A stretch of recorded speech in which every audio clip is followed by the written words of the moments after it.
Olá, meus amigos e minhas amigas, muito boa tarde. Estamos começando aqui pela TV Santa Cecília, mais um Ponto de Vista. Hoje, quinta-feira, dia 10 do mês de setembro, né? Chegando aí a primavera e chegando já ao final do ano também. Porque depois de setembro a coisa vai muito rápida. Esse ano nós teremos as eleições, primeiro turno, costumeiramente em outubro, né? Por causa da pandemia, nós teremos as eleições no dia 15 de novembro, que era antigamente as eleições quando, antes de ter 2 turnos, né? As eleições eram marcadas, todas elas, em 15 de novembro. Era a data fixada, sempre foi fixada em 15 de novembro, na proclamação da República. Agora, com o advento do segundo turno, se antecipou para outubro e depois o segundo turno fica para novembro. Nesse ano nós voltaremos então a ter um turno, primeiro em novembro, no dia 15, e o segundo turno é 20. O segundo turno, dia 29. 29 de novembro. 29 de novembro, tá? E obrigado, Chagas, que é meu convidado de hoje. Deixa eu cumprimentar aqui meu companheiro de sempre, Fernando Chagas, cientista político. Boa tarde, Chagas. Boa tarde, um abraço a todos, especial aos nossos telespectadores, né? Se você me permitir, os telespectadores também, né? Gostaria de comentar rapidamente um assunto que é complexo, mas governos populistas,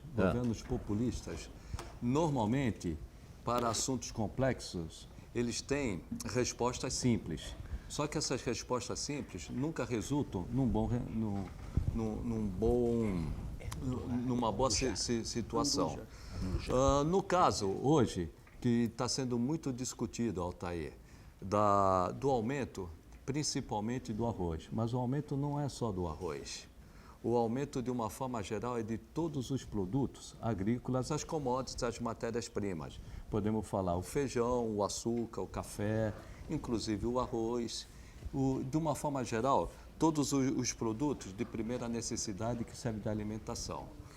Por que isso ocorreu? Ocorreu por vários motivos.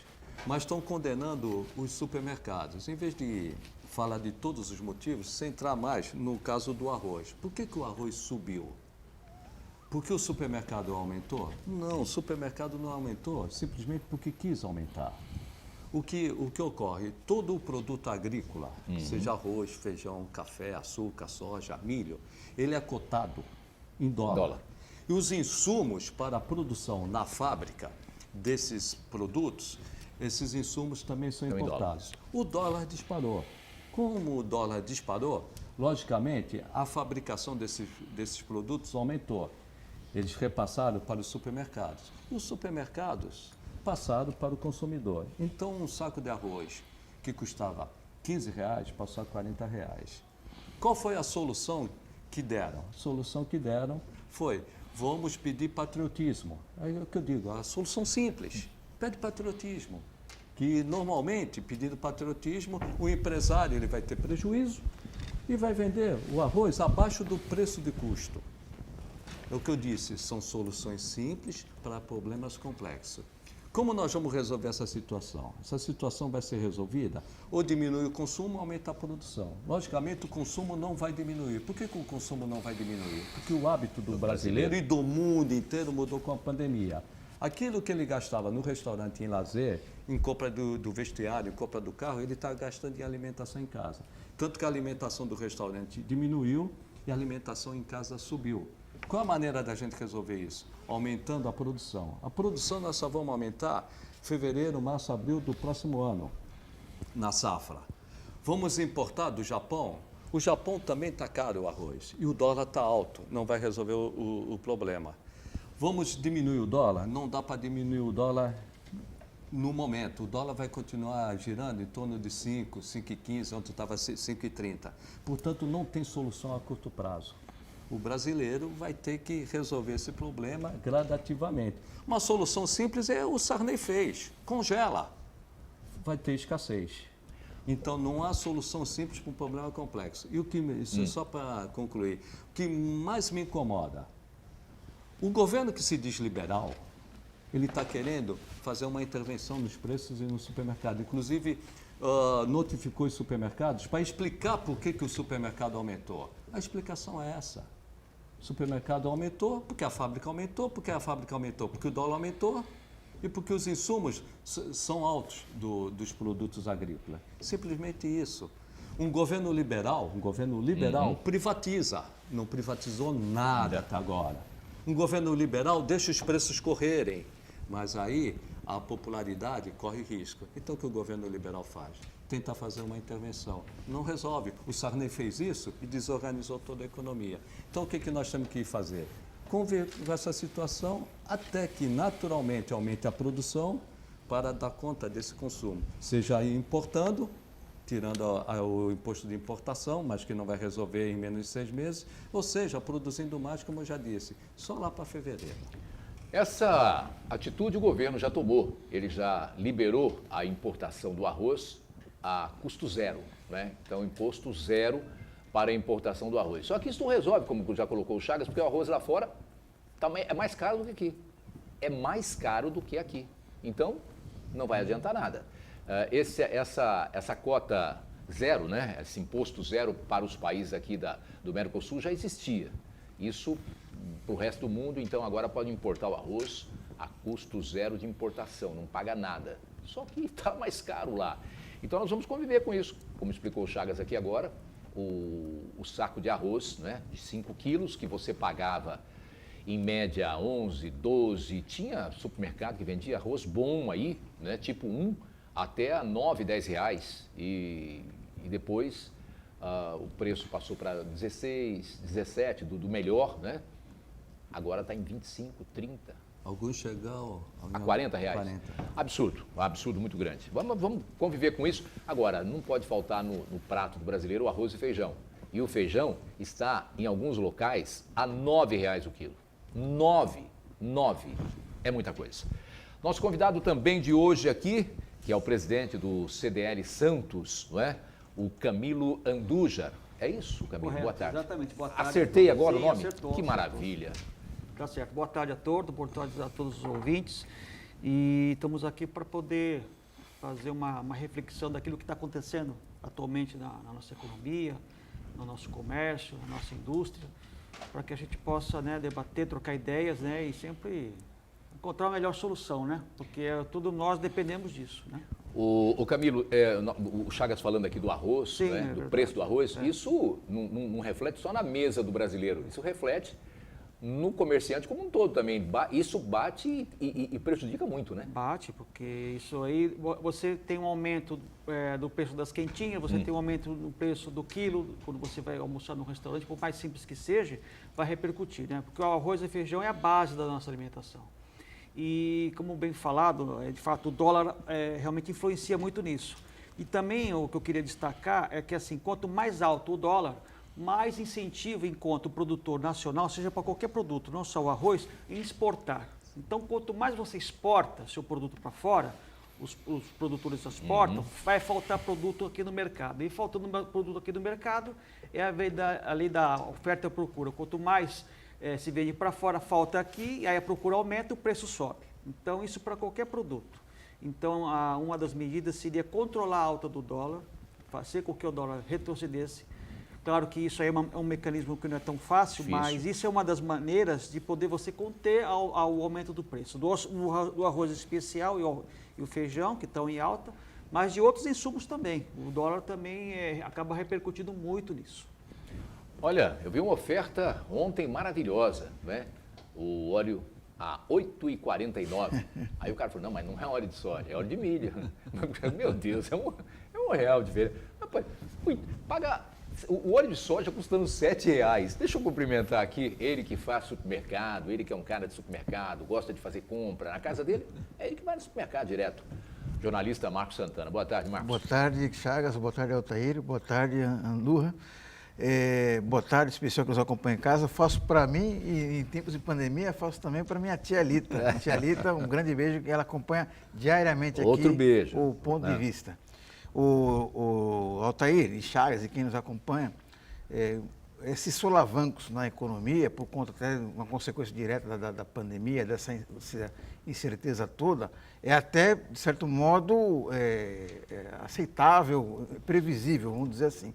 Agora, o que impressiona é a reação do governo a essa nova crise, vamos dizer assim.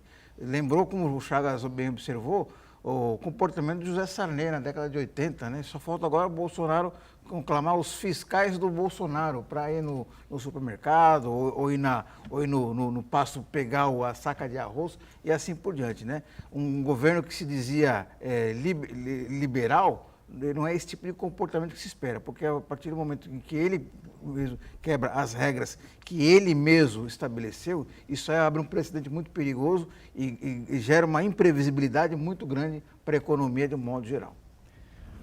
Eu quero cumprimentar você que nos acompanha ao vivo, convidar você a participar também do programa, mandando sua pergunta, crítica, sugestão pelo Facebook. Ponto de Vista com Edgar Vulturão, ou então por e-mail, contato@pontodevista.tv.br. O programa pode ser acompanhado ao vivo pela internet, santaportal.com.br/tv. As edições anteriores do Ponto de Vista ficam disponíveis na internet também, no nosso canal no YouTube e na nossa página no Facebook. Você que nos acompanha na reprise, uma boa noite e uma correção. Nosso endereço no Facebook é pontodevista.baixada. Vamos só atualizar aqui os números do Covid hoje, né, dia 10, 128.694 mortos pelo Covid-19. 4.202.191 pessoas que pegaram o Covid. Isso números oficiais. Dizem os especialistas que esse número é muito maior, 10 vezes quase. Para você, uma ótima quinta-feira, né? Uma quinta-feira de muitas boas, grandes realizações. Gente, eu vi uma notícia, Marcos, eu queria que você, se tivesse ela aí, rapidamente, passe para a gente. Parece que o Bolsonaro foi vaiado pelo pessoal da casa? Walter, na verdade, uma manhã muito agitada no Rio de Janeiro. Primeiro foi uma ação policial. Vamos falar disso, O prefeito Marcelo Crivella. Prenderam até o telefone dele. Integrantes do primeiro escalão. E outra notícia que chama muita atenção é que o Jair Bolsonaro, ele participou da formatura de sargentos da Marinha hoje de manhã no Rio de Janeiro e foi alvo de protestos de militares da reserva e pensionistas. Eles protestam por conta da reforma da Previdência, que segundo eles privilegiou apenas o pessoal de alta patente, que conseguiram aumentos substanciais de até 60%, enquanto os militares de baixa patente estão à míngua e fizeram protesto. Entre as faixas e os gritos Bolsonaro traidor. Militares gritando Bolsonaro traidor. Olha, nós vimos aqui, eu não sei quem falou aqui, quanto ganha um general de patente. O chefe estava aí no dia que falaram, o chefe estava apresentando o programa, e o cara ganha uma fortuna e o outro ganha R$ 1.700. Quer dizer, lembra disso? Eu não lembro mais quem é que falou. Fui eu. Foi você? Um almirante de esquadra ganha, acho que em torno de R$100 mil, por conta dos penduricalhos todos. Sim. E um cadete, um recruta, né, ganha em torno de R$700, menos até que o salário mínimo. Rapaz, então, e a média do pessoal da Baixa é R$ 1.700. Eu estive lendo uma reportagem sobre isso. É muito pouco. Então, o privilégio foi para um pessoal de outra categoria já. E isso me lembra muito a reforma administrativa. Realmente, até estava conversando com os cinegrafistas aqui antes de começar o programa e falei, isso é uma injustiça com o Bolsonaro. Porque o Bolsonaro, na reforma da Previdência, aumentou os salários, vamos chamar de salários, né, para ficar mais popular, dos militares. Mas eu corrijo, realmente, ele aumentou as altas patentes. As baixas patentes na reforma da Previdência, que não foi reforma da Previdência para os militares, não houve reforma da Previdência, houve aumento de salário para as altas patentes. E para as baixas patentes, logicamente, não teve um aumento substancioso. Isso me lembra muito a reforma administrativa que estão propondo. A reforma administrativa pega basicamente o Executivo. Servidor público do Executivo normalmente ganha pouco.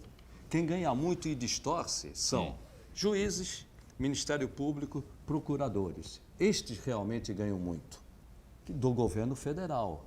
Agora, não estão atacando essas classes, estão atacando aquele servidor público, o professor, o médico do município, a segurança pública. Então, a reforma administrativa, ela vem igualzinha à reforma da Previdência dos militares. A elite vai ganhar mais. Agora, aquele trabalhador, aquele servidor público que ganha pouco vai continuar a ganhar pouco. E não dá para comparar na reforma administrativa o que a elite do governo federal ganha com o que um município, o Miracema do Norte, ganha. E 65% do servidor público geral são formados por professores e médicos, enfermeiros, normalmente área da saúde e da educação, que precisa da mão de obra. Então, essas reformas, elas realmente estão diminuindo os salários ou congelando os salários de quem ganha pouco, mas continua privilegiando a elite. Daí essa revolta dos militares, que realmente aqueles que ganham menos continuaram ganhando menos. Menos ainda. Menos ainda. Ô Camilo, isso reflete diretamente no comércio, porque normalmente o cara que é muito rico, milionário, ele tem outro nível de vida, né? Quer dizer, a compra dele é diferente. No dia a dia mesmo, quando o poder aquisitivo, o poder de compra cai, o primeiro a sentir isso é o lojista, né? O comércio, né? Sim, é o primeiro. Exatamente. O lojista está na frente de batalha, né? Da vendas do comércio. Comércio de rua, né? Mesmo nos shoppings, né? Então, o comerciante está ligado diretamente com o público, com a população, principalmente da população de baixa renda. Isso. E da renda média, digamos assim. E a partir do momento que essa população, essa faixa, tem um poder aquisitivo menor, o comerciante vai poder vender menos. Ou então vai poder vender só aquilo que é necessário para a pessoa, entendeu? Então, com o congelamento dos salários, ou com baixos salários, baixa renda, isso realmente prejudica bastante. Toda e qualquer reforma administrativa, seja previdenciária, administrativa, seja em qual área, só funciona quando funciona para todos. Quando se faz uma reforma que é para todos, você vai atingir desde o pequeno ao alto escalão, aí sim. Agora, quando se faz uma reforma, seja administrativa ou previdenciária, fala dizendo assim, olha, vamos fazer uma reforma, mas só que não mexe no meu. Infelizmente é o que está acontecendo. Tá? E isso por quê? Veja bem, eu faço uma análise da seguinte maneira, não depende só do Poder Executivo, depende do Legislativo, que é o que vai aprovar, da Câmara dos Deputados, do Senado, é eles que vão votar, e depende do acordo que eles vão fazer. Infelizmente, a gente sabe que isso vai atingir interesses de pessoas graúdas lá em cima. Então, eles fazem assim, olha, vamos fazer assim, mas aqui não mexe, nesse aqui não mexe, porque esse aqui estou eu aqui. E aí, infelizmente, é isso que acontece, a gente tem que ser realista, sabe? Então, você, por mais boa vontade que a pessoa tenha, um líder, seja qual for lá, que esteja lá, vamos fazer uma reforma administrativa para todos, isso não vai passar, porque vai afetar interesses. Infelizmente, é assim que acontece. E o que vai acontecer? Como aconteceu aí com essa revolta dos cadetes, eles foram prejudicados, enquanto que os das altas patentes, além de ganharem muito, vão ganhar mais ainda. Então fica um precipício, sabe, uma diferença muito grande, e isso realmente está errado, eu discordo completamente. Isso não só está acontecendo a nível militar, como na iniciativa privada, na reforma administrativa e previdenciária, com relação, por exemplo, os grandes salários, as grandes remunerações que a Previdência faz, com os grandes ninguém mexeu, só mexe com os pequenos. E, infelizmente, acaba repercutindo aonde? No comércio, que é justamente onde está na frente de batalha das vendas do mercado, de uma maneira geral, né, digamos assim. Camilo, nesse sentido, muita gente critica o comércio na ponta, o comércio varejista. Mas o comércio varejista, na realidade, ele só reflete o que acontece no comércio atacadista e no fabricante. Sim. Nesse momento que nós estamos saindo, ou ainda estamos numa pandemia, mas estamos caminhando para sair da pandemia, relativamente do isolamento social. Camilo, como foi viver esses 3, 4, até 5 meses e como está sendo essa retomada e depois a recuperação no comércio varejista? Camilo, eu vou pedir licença a você para responder o Chagas depois do nosso intervalo, né? E aí a gente vai falar aqui do comércio como um todo, do centro, revitalização do centro, como é que está o lojista hoje, pandemia. Vamos tratar de uma maneira geral aqui do comerciante. Vamos para o intervalo, né? Antes de só ir intervalo, só dizer, nós demos uma notícia aqui, só para completar ela. Hoje de manhã teve uma apreensão no Rio de Janeiro. Rio de Janeiro, cada dia, cada enxadada, uma minhoca. E hoje foi o Crivella, né? O Crivella hoje teve aí até o seu celular apreendido pelo Ministério Público e pela polícia, na casa dele. coisa não está fácil no Rio de Janeiro. E muitas outras autoridades do Rio de Janeiro, não é, tiveram também hoje aí notebooks, celulares, né, documentação apreendida, inclusive na Prefeitura do Rio de Janeiro. Cada dia uma notícia. Se o Eduardo Paes tinha sido prejudicado na campanha, na apreensão da terça-feira, hoje foi a vez do prefeito que realmente vai para a reeleição aí. Vamos para o intervalo e depois do intervalo vamos falar do centro, vamos falar de revitalização, de moradias, do lojista, do comércio em geral. Voltamos já com o Ponto de Vista. Bem, estamos de volta no Ponto de Vista desta quinta-feira, hoje dia 10 do mês de setembro. Ô Santana, você tem aí participação? Isso, quando a gente fala de comida aqui, o pessoal já se manifesta, manifesta, né? O Faltou o ovo, hein? Lupércio Gastaldello acompanha a gente, diz o seguinte: o que está acontecendo no caso do preço do arroz e outros produtos não é causado pela Covid, e sim olho grande dos fornecedores e comerciantes. O povo tem que ser unido, não pisoteado. E já o Alexandre Paiva, ele diz o seguinte: se o governo não pode intervir na alta do dólar e na disparada dos alimentos da cesta básica, em meio a uma das maiores crises econômicas da história, para que serve o Estado na representação do Ministério da Economia? Ou melhor, a quem serve? Mas aí, nesse caso, rapidamente, ele se intitulou liberal. O governo Bolsonaro se intitulou liberal. Liberal não intervém na economia. Quem intervém na economia é socialista. E ele se disse liberal. Liberal não intervém na economia. Liberal é aquele que privatiza, que o preço sobe, ele deixa subir, o preço cai e deixa cair. Este é o liberal. Agora, o contrário. O nacionalismo estatal, este sim, aumentou o dólar, diminui o dólar. Aumentou o salário, congela salário. Aumentou o preço da comida, segura a comida. Este não é liberal. Este é nacional estatista. Então precisa decidir o que ele é. Tanto é que quando eu cheguei aqui no estúdio, alguém me cantou aqui, olha, em vez de o Havaí, o cara está na Venezuela, é aqui. Quer dizer, nós estamos brincando com isso já. E a coisa é feia, a coisa é mais séria do que a gente imagina, né? A gente fica falando de Venezuela, mas é aqui. Antigamente era o Havaí, o Havaí não, é o Haiti. Agora já é Venezuela, é aqui. Só para complementar, o liberalismo ele tem custo. E custo alto, principalmente para quem ganha pouco. O liberalismo solto, de qualquer forma, sem uma intervenção estatal, o liberalismo ele cria uma desigualdade muito, muito grande, principalmente no comércio. Mas vamos ao comércio. Vamos ao comércio aqui hoje com o presidente do CDL Santos, o Camilo Andujar. Ô Camilo, queria que você falasse aqui, a gente fala muito no centro de Santos, né? E a nossa vontade, a vontade de todo mundo é que realmente a gente tenha uma revitalização, moradias, o comércio pujante, que volte aquele comércio maravilhoso. O que está faltando? O que vocês do CDL, principalmente você, presidente, o que você vislumbra nesse sentido? Olha, são vários fatores que podem contribuir para o desenvolvimento e para alavancar o centro de Santos. Mas a grande guinada para o centro de Santos, na minha opinião, entre tantas outras já abordadas e discutidas em várias reuniões, enfim, em programas, será a volta da moradia no centro de Santos. A partir do momento que haja moradias, como há 50, 60 anos atrás, que a grande parte da população santista morava no centro de Santos, veja como era o centro de Santos há 50, 60 anos atrás e veja como é agora. Houve, nesse meio tempo, uma migração da moradia do centro de Santos para outros bairros aqui da cidade. E o centro de Santos foi se tornando cada vez mais comercial e lojista, em vez de habitacional. O que temos que fazer agora é reverter isso, criar alternativas, criar possibilidades para que novas moradias se instalem no centro de Santos, para que o centro de Santos possa ter vida própria, assim como outros bairros.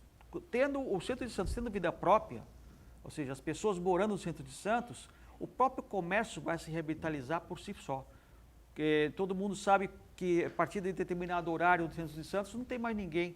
Por exemplo, 7, 8 horas, quando já dá esse horário, as lojas fecham, todo mundo vai embora, todo mundo vai para suas moradias e não fica ninguém no centro de Santos. Fica aquela penumbra toda. Realmente. Então, justamente, e se tivesse as moradias, se tivesse as pessoas morando no centro de Santos, isso seria diferente, como ocorre em outros bairros, como, por exemplo, Gonzaga, Boqueirão, onde pessoas moram, residem nos bairros. Uma das coisas, de repente, que fez com que as pessoas mudassem foi talvez as praias ou outras condições que vislumbraram na ideia das pessoas em mudar de bairro, migrar do centro. Camilo, os shoppings também? Também, os shoppings também. A criação dos shoppings também foi uma das grandes coisas, porque os shoppings foram instalados primeiro no Boqueirão, que é o Supercentro Boqueirão, que é o shopping mais antigo que nós temos aqui, e outros shoppings foram se instalando. E isso, claro, é uma outra forma, outra modalidade de comércio. Se fosse um shopping para o centro de Santos, você acha que ajudaria? Ajudaria, sim, não tenha dúvida. O shopping no centro de Santos também ajudaria, mas o que seria principal seria a implantação de moradias. Agora, você falou da moradia, só vou chamar aqui a atenção e deixar para o Chagas e para você aqui. As moradias do centro de Santos, na realidade, elas são muito precárias, não é? A gente tem lá coisas muito antigas e aí vem um problema que o Chagas pode falar também aqui agora, não é? Tem muita coisa que você não pode mexer, que é tombado. É verdade. Não é esse o problema? Grande entrave também. Entrave, segura mais? Isso daí o que acontece. Várias reuniões que a CDL fez com a prefeitura, tantas audiências públicas que tivemos a respeito disso, realmente, grandes entraves que o centro de Santos tem, realmente é com relação ao tombamento dos imóveis. Vários imóveis não podem simplesmente ser mexidos. Tanto de vista histórico como de vista arquitetônica, ou porque é muito antigo, é bonito. Então, os órgãos que protegem esses imóveis, eles mapearam e disseram assim, olha, isso aqui não pode demolir, isso aqui não pode mexer, enfim. Mas de tanto que fazem isso, que o próprio imóvel, além de tombado no papel, é tombado fisicamente. Porque, enfim, isso acaba não resultando em nada. E também, quem é que vai poder investir num imóvel que ninguém pode mexer? Então, qualquer pessoa da iniciativa privada não vai querer investir num imóvel onde não se possa investir, não se possa, por exemplo, fazer um shopping. Um shopping é impossível fazer nessas condições. Então, uma das grandes coisas que a gente tem proposto e tem falado é flexibilização. Houve no ano passado uma flexibilização na planta dos imóveis tombados, mas ainda assim foi muito tímida, sabe? Na minha opinião, ainda muito, muito pouca, sabe? Não vai surtir efeito nenhum. Então, eu espero que daqui para frente possamos também flexibilizar essa parte para poder abrir espaço para a construção das moradias, porque também nós temos que incentivar os construtores a olhar com outros olhos para o centro de Santos, porque se não for assim também não vai surgir interesse, e isso vai ser uma grande guinada para nós. Aqui no centro de Santos seria a implantação de novas moradias, mas para isso precisamos ter espaço. E para ter espaço temos que demolir aquilo que não tem mais função nenhuma.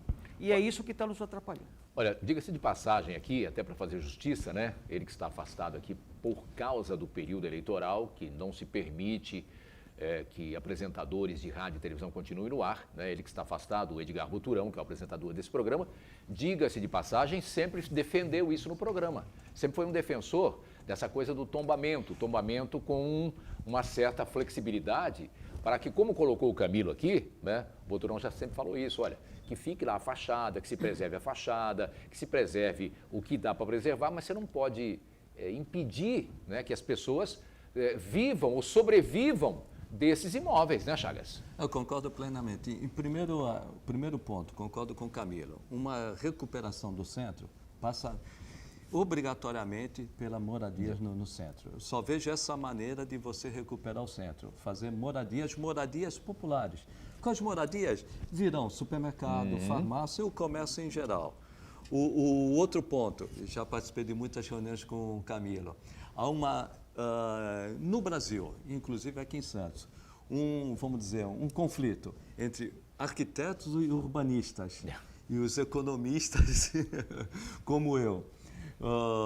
Os economistas, normalmente, defendem uma flexibilização, inclusive uma mudança no nível de proteção desses imóveis. Já os arquitetos urbanistas tem uma outra visão. Entende que o patrimônio público, cultural, até o privado, tem que ter uma certa proteção. Eu acho que é o momento, Camilo, de a gente discutir. Sentar.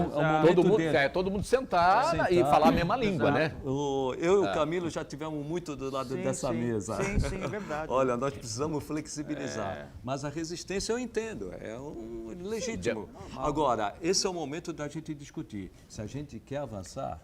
Vai ter que sentar numa mesa e discutir isso e cada um ceder um pouco, né? Isso, senão não vai chegar a lugar nenhum. Porque um puxa a corda de um lado, o outro puxa do outro lado e a corda fica no mesmo lugar, gente, não é? Ou ela arrebenta, ou vai arrebentar. Agora, eu acho que chegou num ponto em que realmente o Camilo falou, Centro de Santos, é muito triste, você olha, depois que termina ali, que o comércio fecha num sábado, vou colocar num sábado aqui, você dá uma olhada no sábado, rapaz, parece dar uma tristeza lá, fala, nossa, o que aconteceu aqui?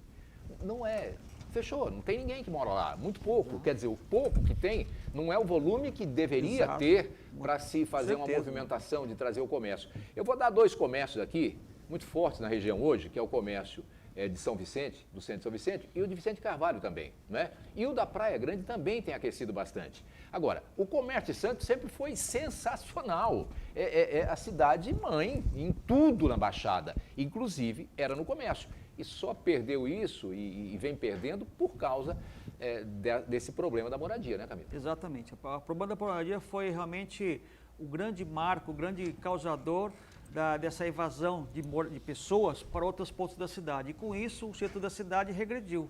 Muitas lojas tradicionais aqui no nosso centro antigo, do nosso centro histórico, muitas delas fecharam, outras foram para outros bairros, lugares, né? E não só lojas, como também escritórios de advocacia, de médicos, passaram para outros locais. O poder público também está deixando, também. A Receita Federal deixou o centro. Por causa de infraestrutura, principalmente, entendeu? Quer dizer, quando você coloca isso, você vai tirando pessoas que estavam no centro, não é? E vai colocando as pessoas no Gonzaga, no Boqueirão, no Campo Grande, no Marapé. Por isso eu vejo, eu concordo plenamente com o Camilo. Você espalha. É a moradia, mudar o perfil, voltar ao que era. A moradia, nós vamos ter um centro revitalizado com moradia. Como era antes. Como era com consumo. Agora, que tipo de moradia a gente está falando aqui? A gente está falando de adequar ao que já existe, os casarões antigos em moradias, ou então junto levantar aqui prédios novos para moradias mais populares, tipo CDHU.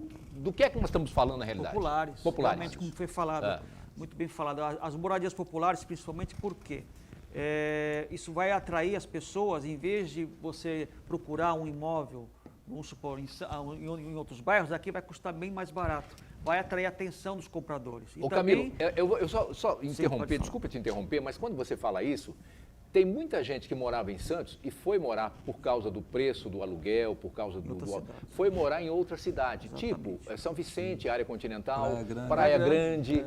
É desse público que você está falando, é desse morador que você está falando. As pessoas se sujeitam mesmo trabalhando em Santos, no Porto, trabalhando morando em outras cidades por causa do custo baixo do aluguel e da locação e dos imóveis. Por quê? Porque realmente aqui em Santos o preço do imóvel subiu muito dos últimos anos para cá. O custo de vida é muito maior. Muito.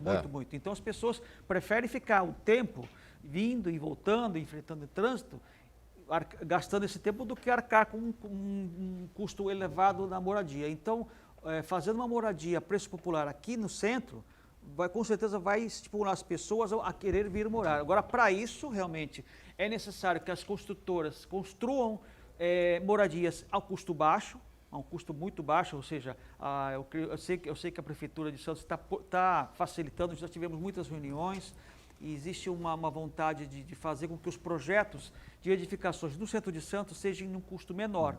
E esse custo menor de construção iria transferir no preço de venda, fazendo com que as pessoas optem em residir no centro de Santos. Ou seja, a gente poderia resgatar essas pessoas que foram para outras cidades, que trabalham aqui, a voltar a morar em Santos, com um custo de habitação mais baixo. E também outras pessoas que residam em outros locais mais caros aqui para o centro também. E que trabalham aqui. E essa é a ideia. Santana. Ô, Thaí, o que nós estamos falando aqui justamente é a busca do equilíbrio, né? Sim. Porque, na verdade, nós temos que promover a revitalização, né?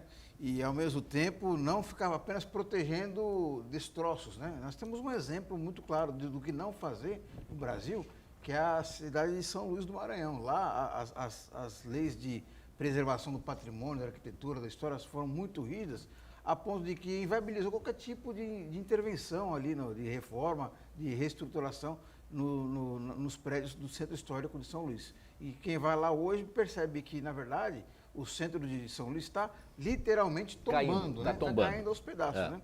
E isso que nós estamos falando de atrair, criar condições para que as pessoas morem no centro histórico, é o que há de mais moderno em conceito de urbanismo, né? Que os especialistas chamam de a cidade dos 15 minutos. É você proporcionar Sim. condições de habitabilidade que a pessoa possa morar e fazer tudo o que ela precisar para viver com qualidade, andando no máximo 15 minutos a pé. Né? Então, não é o que acontece hoje.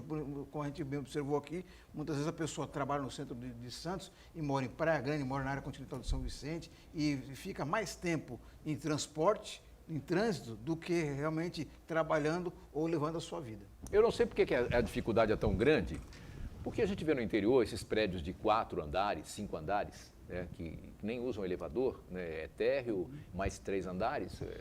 Em Ribeirão, eu vejo muito isso em Ribeirão Preto, muitos ali perto do shopping Ribeirão, tem alguns prédios assim, com muitas moradias e de boa qualidade.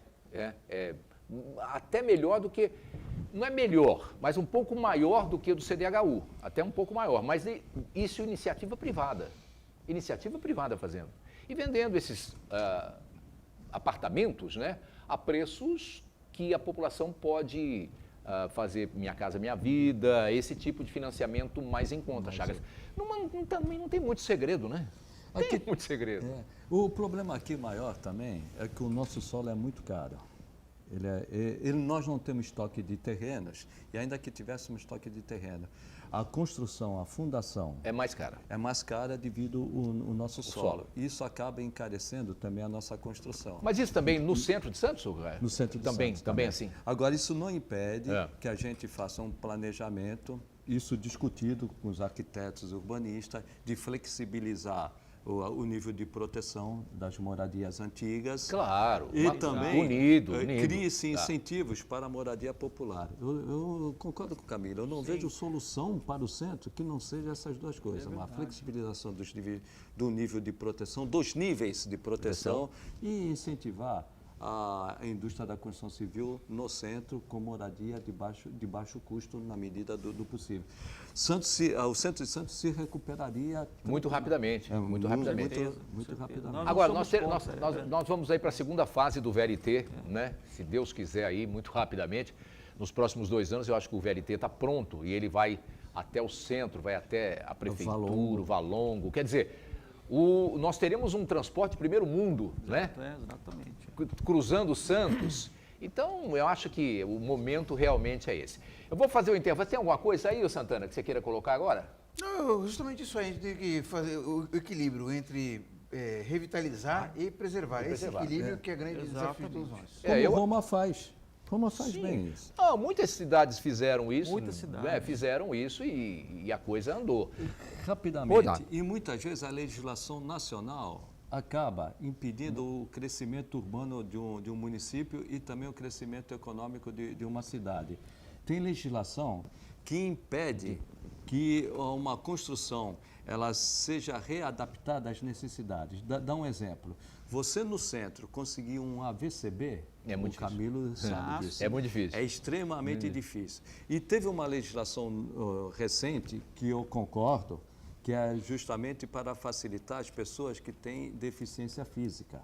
Só que eu sou favorável a facilitar o acesso de pessoas com deficiência física aos prédios, mas aos novos prédios daqui para frente. Daqui para trás, no centro da cidade, é praticamente impossível você adaptar construções antigas não tem. à nova legislação. Então, a legislação nacional... Tem que ser flexível também nesse sentido, muitas vezes acaba prejudicando. Correto. O maior exemplo hoje é a VCB. Tirar a VCB no centro da cidade... É uma missão quase impossível. Bom, vamos fazer um intervalo e a gente volta ainda falando sobre o CDL, sobre o centro de Santos, a revitalização, né? E esse tombamento, o Camilo colocou muito bem aqui, o duro do tombamento, da lei do tombamento, é que na maioria das vezes acabam tombando mesmo, quer dizer, caindo, porque fica caro. Você, quando vai fazer uma revitalização, quando você vai fazer uma reforma, você tem um cronograma para seguir muito difícil e muito caro. E às vezes as pessoas não conseguem fazer e acabam perdendo um prédio, uma fachada que poderia ser aí aproveitado de outra forma. Vamos para o intervalo e voltamos já com Ponto de Vista aqui pela TV Santa Cecília. Bem, estamos de volta no Ponto de Vista desta quinta-feira, hoje recebendo aqui o cientista político Fernando Chagas e o presidente do CDL de Santos, Camilo Andujar. Ô Camilo, você pode continuar com o seu raciocínio aí dessa coisa do centro de Santos, ainda com muitas dificuldades nas moradias. Existem ainda algumas moradias que são até insalubres, né? Exato. Veja bem, nós não somos contra a preservação do patrimônio histórico. Ninguém é, muito pelo contrário, que nem nós aqui. Isso daí tanto que isso daí é um marco do nosso centro de Santos. A preservação histórica, arquitetônica do centro de Santos é um marco. Então nós precisamos preservar, sim. Agora precisamos diferenciar aquilo que é histórico, aquilo que fez parte, a vida de uma pessoa ilustre, uma pessoa conhecida a nível nacional ou a nível municipal, mas alguma coisa assim nesse sentido, daquele imóvel que é antigo, que tá ali apenas caindo, que não tem representatividade nenhuma. Então, é justamente aí que está tombado e não se pode mexer. Então, cada vez mais aquele imóvel vai se deteriorando, vai se tombando, como a própria palavra fala, tomba, a baliza cai, o muro tomba e não se faz nada ali, não se investe e fica abandono e dá justamente margem a ocupações indevidas e isso daí acaba prejudicando a imagem do próprio centro de Santos e nós queremos reverter isso. Mais uma vez bato nesse ponto, nós precisamos flexibilizar o nível de tombamento dos imóveis aqui do centro de Santos para que a gente possa virar essa página. Tá? Isso daí vai ser um dos marcos fundamentais para que a gente possa desenvolver, abrir terrenos, como muito bem falado aqui, nós não temos estoque de terrenos, nós precisamos abrir terrenos. Está faltando abrir terrenos no centro de Santos para que possamos edificar novos edifícios, shoppings, moradias populares, para que nós possamos virar essa página definitivamente. Nós temos aqui na cidade de Santos, e o Chagas pode completar aqui, o Santana também me ajudar, nós temos equipamentos importantíssimos para a história de Santos, do estado de São Paulo e do Brasil, né? Nós temos coisas maravilhosas para você visitar no centro de Santos, em toda a cidade de Santos, mas principalmente no centro de Santos nós temos equipamentos, né, que, olha, não tem preço, né, que nós temos que realmente conservar. Agora, tem aquelas construções, como colocou o Camilo aqui, que antigamente também, como hoje, de vez em quando os caras fazem uma porcaria. E aquele prédio que não era de boa qualidade, que está lá, só porque é antigo, é velho, tem que ser preservado. E ele não tem qualidade, às vezes, e não tem representatividade até para ser histórico nenhum. Tem que separar. Separar o histórico, né? O que é histórico, e o que é velho. Cultural, e o que é antigo, mas que não tem representatividade nenhuma. Agora, Camilo, voltando um pouco agora para o nosso lado. Nós temos numa pandemia. Pandemia. Eu separo, Camilo, entre a retomada, que está sendo boa, e a recuperação. O comércio sentiu muito. Sim. No mundo, no Brasil e aqui em Santos. Como está essa retomada no centro, na Vila Matias, que você conhece muito bem, e de uma forma geral em toda a Baixada Santista, Santos, aqui. Sim. Então, antes da pandemia, nós nos recordamos muito bem que o Brasil estava vivendo uma fase de recuperação econômica, né? Antes da pandemia, começo desse ano, final do ano passado, o comércio, de uma maneira geral, a indústria, o Brasil com uma taxa de desemprego altíssima, que estava, e aos poucos estava recuperando os números do emprego. Realmente estava tendo uma recuperação gradativa, mas sempre aumentando. Aí veio a pandemia. Justamente, veio essa pandemia, que não foi só, claro, a nível Brasil, mas foi no mundo inteiro, começou lá fora e depois começou a vir aqui no Brasil aos poucos, até que se chegou a um ponto que tivemos que tomar medidas, o governo, os governantes tivemos que tomar medidas que de fato foram realmente acertadas para poder fazer a pandemia, ou seja, a quarentena, só que aí bateu de frente justamente com a atividade produtiva, que é o comércio e a indústria. E o comércio realmente foi o grande afetado com relação a isso, porque o lojista de porta fechada não fatura. E não faturando, não tem condições de pagar salários, não tem condições de pagar aluguel, água, luz, telefone, IPTU, taxas, impostos, enfim. tantas despesas que um comércio hoje em dia está suportando. E realmente foi um período muito tenebroso para o comércio. Hoje, dependendo da estrutura de cada lojista, uns, estou falando, uns que estão reabrindo agora, agora com a retomada, com a evolução de fases que nós estamos tendo, que agora nós estamos na fase amarela, na expectativa de outras fases, aqueles que tiveram uma melhor estrutura estão ainda se recuperando, estão reabrindo e estão voltando. Aqueles que não tiveram estrutura, simplesmente fecharam por falta de recursos, principalmente por falta de obtenção de crédito, né? Muitas linhas de crédito foram abertas nos bancos particulares e públicos, muitas vezes o governo também entrou com ações, mas foram também tímidas e os lojistas tiveram muita dificuldade em adquirir empréstimos a juros baixos para poder manter seus negócios vivos, para poder manter os seus funcionários aí, mesmo com os contratos de trabalho suspensos, mas mantendo-os de certa maneira ativos, para no futuro poder retomar a atividade econômica comercial e daí seguir para frente. Mas assim, a nossa situação atual nós estamos agora em fase de retomada. Muitos fecharam as portas, outros estão se mantendo, de uma maneira muito dificultosa. Alguns conseguiram empréstimos financeiros, estão se mantendo, mas também de uma maneira muito difícil. E aos poucos está se retomando. Mas assim, ainda o que eu quero dizer é o seguinte, que ainda tem muita empresa que vai ter muita dificuldade em retomar, mesmo porque as dívidas contraídas agora vão ter que ser pagas no futuro. Muitos impostos que o governo, tipo imposto simples, por exemplo, Fundo de Garantia, INSS, que foram suspensos, vão ter que ser pagos em dobro agora. De onde é que vai ter que se vir esse dinheiro? Ou seja, as empresas agora vão ter que... aquilo que passou, elas não vão recuperar mais. Daqui para frente, dependendo daquilo que elas forem vender, como é que eles vão fazer para poder pagar aquilo que está atrasado? Isso vai ser o grande desafio do lojista daqui para frente. Recuperar o atrasado, pagar aquelas parcelas pendentes e os financiamentos que obtiveram e vão ter que pagar a médio e longo prazo. Então, isso vai ser o grande desafio daqui para frente. Muitos lojistas tiveram que se adaptar, né? Essa foi a grande realidade. Muitos já tiveram, a loja virtual, o site, que isso realmente assim, já era uma tendência. O comércio eletrônico cada vez mais era pujante, mesmo antes da pandemia, cada vez mais as lojas virtuais estavam funcionando e a gente estava notando, tem muita empresa que tem a loja virtual e a loja física, tem as duas, ou então tem umas que só tem a loja física. E estava se percebendo que cada vez mais a loja virtual estava funcionando. E com a pandemia, realmente, as vendas de loja virtual aumentaram bastante. E muitos tiveram que se reinventar. Vendas por WhatsApp, dependendo do tamanho da empresa, algumas não têm, às vezes, muitas condições de você bancar um site, um e-commerce próprio, mas agora existem essas plataformas de venda que muitos lojistas tiveram que se aderir para poder sobreviver, enfim.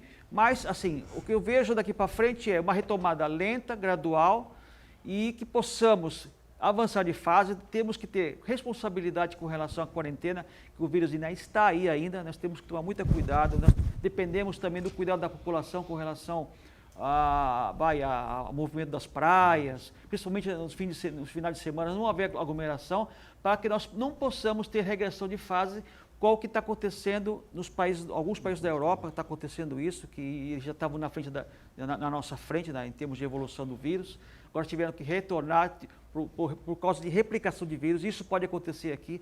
Nós temos que ter muito cuidado para que nós não possamos regredir, nós temos que avançar e não regredir. E esperar que a vacina, logo que esteja pronta, que a população possa se imunizar e que daqui para frente, sim, que toda a população imunizada, aí a tendência é que realmente a economia vá se recuperando por si só. Camilo, de uma forma geral, concordo com o que você falou, mas teve uma falha no governo federal. Ele acertou muito bem, Altair, no auxílio emergencial.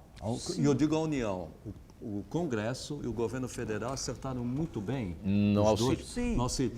O que eles esqueceram... Do pequeno empresário? Do pequeno empresário. Do pequeno e médio empresário, morreu. O crédito foi muito para o grande, difícil. Né? Pouco. Pequeno.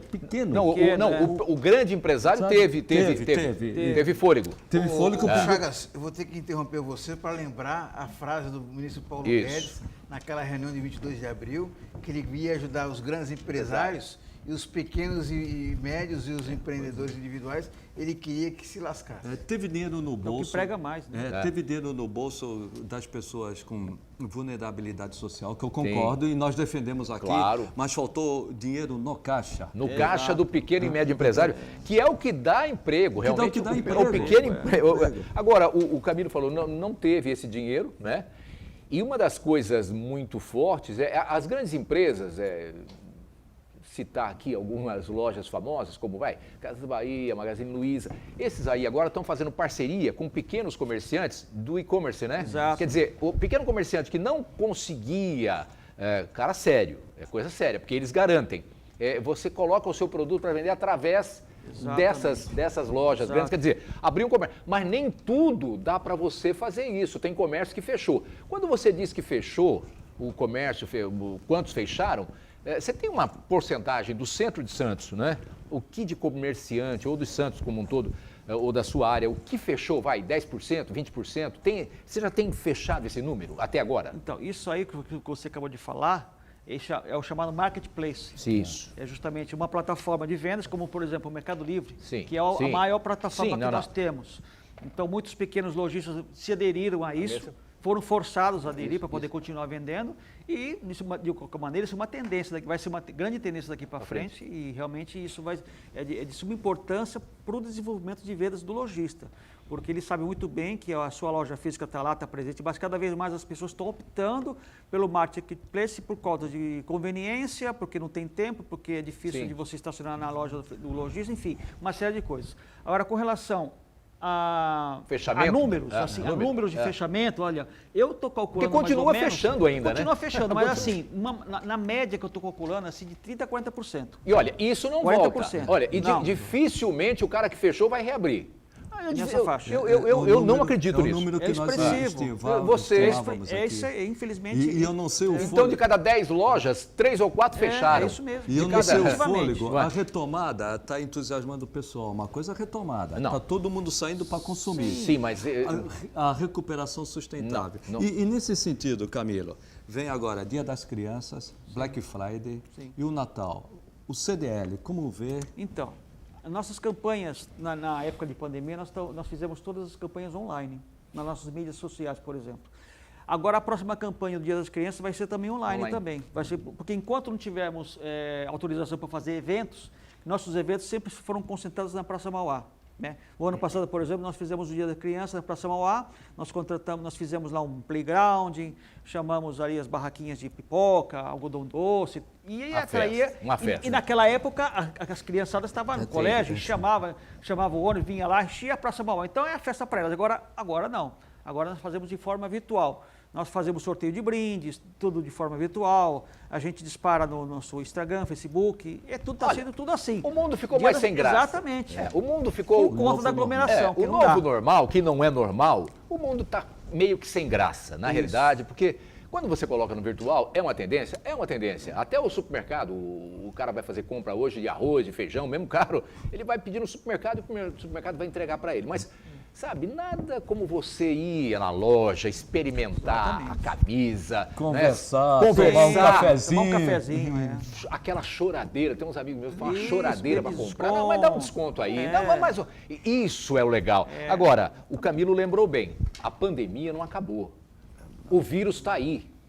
E em países como a França, a Inglaterra, a Espanha, a Itália... o vírus está voltando, está replicando. Quer dizer, dizem os especialistas que não é uma segunda onda, que é uma onda da primeira que foi mal curada. Não importa o que é, importa é que vem tudo de novo. E aqui a gente nem saiu da primeira, já estamos pensando em segunda, gente. Então, o vírus não acabou. A vacina, se tudo der certo, a chinesa talvez seja a primeira a ir para o mercado. Essa aqui, da Sinovac, né? Da Sinovac. Talvez seja a primeira a ir para o mercado. Mas ela só irá para a rua em janeiro. Porque 15 de outubro é que vão fazer uma avaliação. Se nada der errado, aí vem 46 milhões de doses para o Brasil, da China, não é? E aí... toda aquela campanha... A Anvisa tem que aprovar também, a Anvisa isso... tem que passar pelo crivo da Anvisa. Tudo isso, até chegar, é o ano que vem. Então, a crise a crise não acabou. A pandemia está aí, a máscara tem que ser usada ainda. E Altair, não sei se o Camilo concorda, a grande preocupação é se as empresas morrerem, o emprego vai aumentar. Então, a única forma da gente salvar os empregos é dar crédito barato para as empresas, principalmente. E esses que foram perdidos, Chagas, esses aí vão para o quê? Para a informalidade? Vão para a informalidade. Não voltam mais, dificilmente retomar, né? Tanto que o número de MEIs, microempreendedor individual, aumentou. A receita do INSS caiu, despencou. Isso. Por quê? Por causa do desemprego. Não Deixa de recolher INSS. Pois não, Santana? O Altair, o Camilo estava falando uma coisa muito importante, que durante a pandemia, não só os comerciantes do centro, mas os empreendedores, de modo geral, tiveram que fazer da dificuldade um aprendizado. Né? Ele citou o caso do comércio eletrônico, muitos comerciantes não tinham a plataforma para oferecer aos seus clientes, ou mesmo não tinham um sistema de entrega em domicílio. E eu acho que essa pandemia também serviu outro aprendizado para que o empreendedor ele revisse processos, revisse a ocupação de colaboradores, né? Evitar desperdício, melhorar a eficiência, porque nesse tempo de pandemia, enquanto o comércio estava com as portas fechadas, imagino que o comerciante não ficou de braços cruzados esperando a tempestade passar. Eu acho que ele viu para dentro do próprio negócio o que estava precisava ser aperfeiçoado, até algumas situações, alguns aspectos que, por conta até da correria do dia a dia, não tinha tempo de prestar atenção. E agora, com a pandemia, eu acho que ele teve tempo de sobra para isso. Para se debruçar no negócio dele e fazer as mudanças necessárias. Nessa pandemia, só para encerrar rapidinho, o maior prejudicado foi o comércio varejista. Sim, somente. Pequeno lojista. Ô Camilo, muito obrigado, viu? Agradecer aqui a sua presença, você que é presidente do CDL Santos, não é? Agradecer aqui a todos os lojistas, aí um incentivo a todo mundo, acho que a gente tem que acreditar. E para você encerrar, fica à vontade. Muito obrigado aos ouvintes, obrigado a todos que estão aqui na mesa. E nós estamos aqui trabalhando para poder realmente fazer com que a gente possa atingir nossos objetivos, tanto no comércio, quanto nas expectativas dos consumidores, né? Porque nós estamos aqui para poder agradar os consumidores, né? Nós vivemos deles, né? Então, nós estamos aqui para poder não só também conversar com o poder público, com a prefeitura, porque nós não estamos sozinhos nesse barco. Todos estão nesse barco. Até o poder público sofre porque ele arrecada menos. Sim, então, todo mundo está nesse barco. E nós temos que nos dar as mãos para poder buscar objetivos comuns e atingir realmente as metas que nós estamos buscando para poder superar tudo isso. Muito obrigado a todos. Muito obrigado a você, Camilo. Muito obrigado, Chagas. Prazer tê-lo aqui. Santana? Obrigado, até amanhã. Até amanhã. Muito obrigado você que esteve conosco até agora aqui no Ponto de Vista. Amanhã a gente está de volta. Até lá, um grande abraço e uma ótima tarde e ótima noite.